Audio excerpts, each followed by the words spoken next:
hard sourdough cookies. I mean, it goes on and on. She loves to make cinnamon rolls. So I'm not going to lie. I used to look at your cheat meals as like, man, at least I'm not cheating. Travis Kelce was sitting with Dwayne "The Rock" Johnson and his brother Jason when the conversation took a turn no one expected: his eating habits and how Taylor Swift completely transformed his relationship with food. Travis explained that before Taylor came into his life, his diet was pretty standard for an NFL player: chicken, rice, vegetables, and protein shakes. Nothing fancy, just fuel to keep him going. But everything changed when Taylor introduced him to new flavors, cuisines, and the joy of eating. She opened his eyes to the idea that meals could be more than just energy. They could be experiences, adventures, and something to genuinely look forward to. He laughed as he shared that she got him to try foods he would have never touched before, from exotic dishes to healthy options that still tasted incredible. "It's not about restriction or dieting," Travis said. "It's about exploring and having fun with food." He admitted he's become more adventurous now, willing to experiment and enjoy what's on his plate, and he credits that entirely to her. The Rock listened with genuine curiosity, nodding as Travis spoke, and when it was his turn, he talked about his own relationship with food, specifically his legendary cheat meals. Johnson grinned as he described his famous Sunday feasts of pancakes, sushi, brownies, and whatever else he's been craving all week. For him, those meals are a celebration, a reward for 6 days of discipline, structure, and early mornings.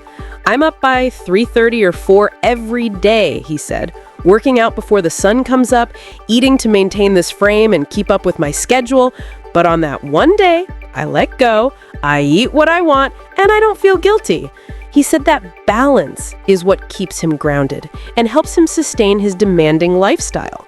Travis agreed completely, explaining how grueling the NFL season is: constant pressure, physical pain, and the need to be mentally sharp every single day. "People can't imagine what it takes to perform at that level week after week," he said. "Having moments to just relax, breathe, and enjoy yourself isn't a luxury, it's necessary." Jason then joined in, reflecting on his years with the Philadelphia Eagles and how brutal the sport can be on a player's body. He talked about how nutrition in the NFL has evolved from players eating whatever was available to teams now having nutritionists, chefs, and tailored meal plans built around performance science. All three men nodded in agreement, recognizing that at their level, every small decision, from diet to rest, impacts success. The talk eventually circled back to Taylor, and Travis's face softened as he spoke about her. He said she didn't just change what he eats, she changed how he looks at life. He said, "She taught me that it's okay to open up, to let people in, and to show emotion." He said, "I used to think being tough meant keeping things to myself, but now I see strength in vulnerability." He admitted that being in such a public relationship hasn't been easy, with every move they make making headlines, but it's also been beautiful because she truly understands his world. "She gets the pressure, the scrutiny, the fame. It's the same for her," Travis explained. "That shared understanding is rare, and it's what makes what we have feel real and lasting." Dwayne "The Rock" Johnson opened up about the emotional distance he once had with his father, explaining that for much of his life, their relationship was complicated and filled with unspoken tension. But as he grew older and became a father himself, his perspective changed.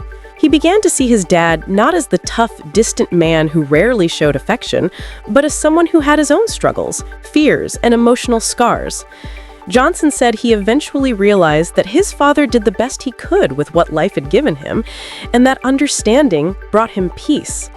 Choosing forgiveness over resentment allowed him to rebuild their bond in his father's final years. "Forgiving him set me free," he said.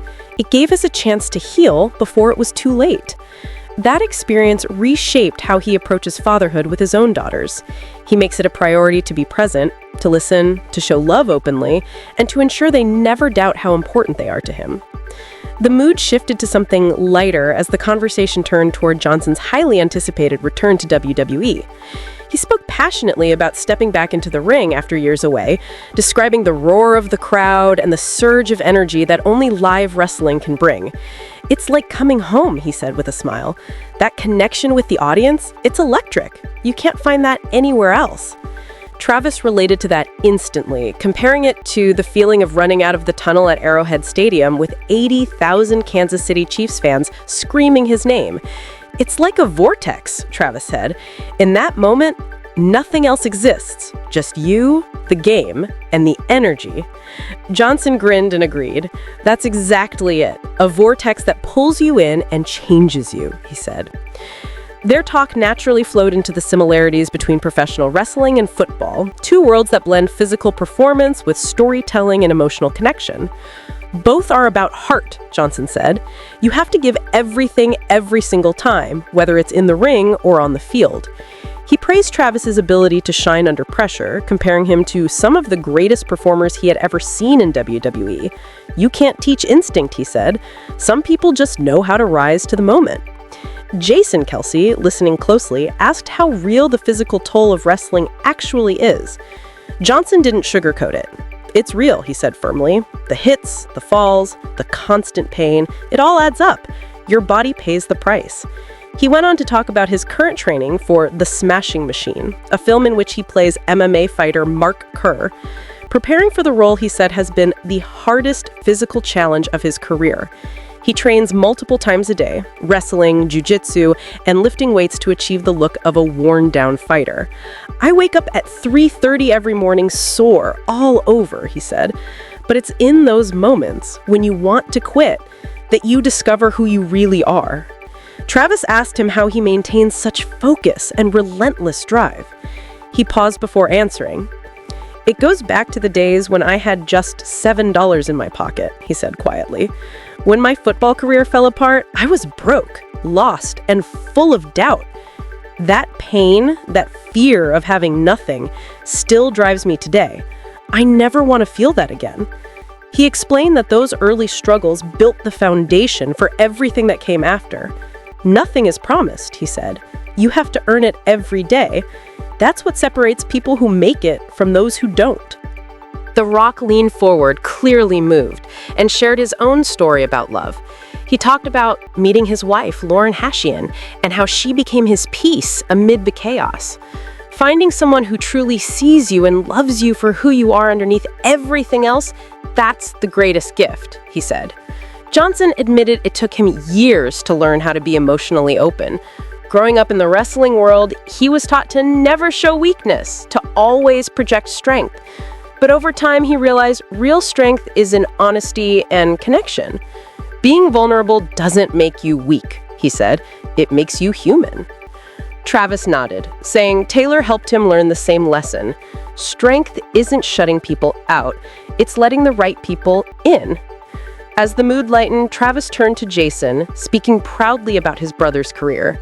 He called Jason one of the toughest players in the NFL and talked about how much it meant to watch him dominate as the Eagles center for over a decade. He mentioned Jason's iconic tush-push play that made headlines for being nearly unstoppable, making both The Rock and the crowd laugh. The Rock clapped and praised Jason, calling him a real warrior, old-school football at its best. Jason, ever humble, downplayed it, but the appreciation in his eyes was clear. The three men then talked about brotherhood, the bond that comes from growing up together, competing, and still standing side by side as adults. Travis recalled how surreal it felt playing against Jason on the NFL field. He said, "There were moments during games when I'd look across the line, see my brother, and think, man, this is crazy. We dreamed of this as kids, and now we're living it." That reflection led The Rock to open up about his own family and his father, Rocky Johnson. He said his dad was a tough man, hardened by life, and that toughness often came off as distance. The Rock told a story from his childhood. One afternoon, his dad picked him up from school, and young Dwayne asked if they could get ice cream, a small, innocent request. His father said no, and instead took him to a bar where he sat drinking for hours while Dwayne sat alone in a booth. "That memory stayed with me," he said quietly. "It taught me what kind of father I didn't want to be." He explained that his father's flaws came from a lifetime of struggle, from growing up poor and fighting for everything he had. And though their relationship was complicated, it shaped who he became. Listening to that, both Kelce brothers nodded, clearly touched by the honesty. Travis said that story hit him because, in a way, football taught him similar lessons about breaking cycles, about not letting the toughness of the game harden you inside. Jason agreed, saying that being strong doesn't mean being cold, and that being able to talk openly about love, family, and growth is what keeps men truly strong. As the conversation wound down, the three men laughed, swapped stories about training, family, and food again, and there was a clear sense of respect between them. Three men from different worlds connected by the same values: hard work, love, and the courage to stay human.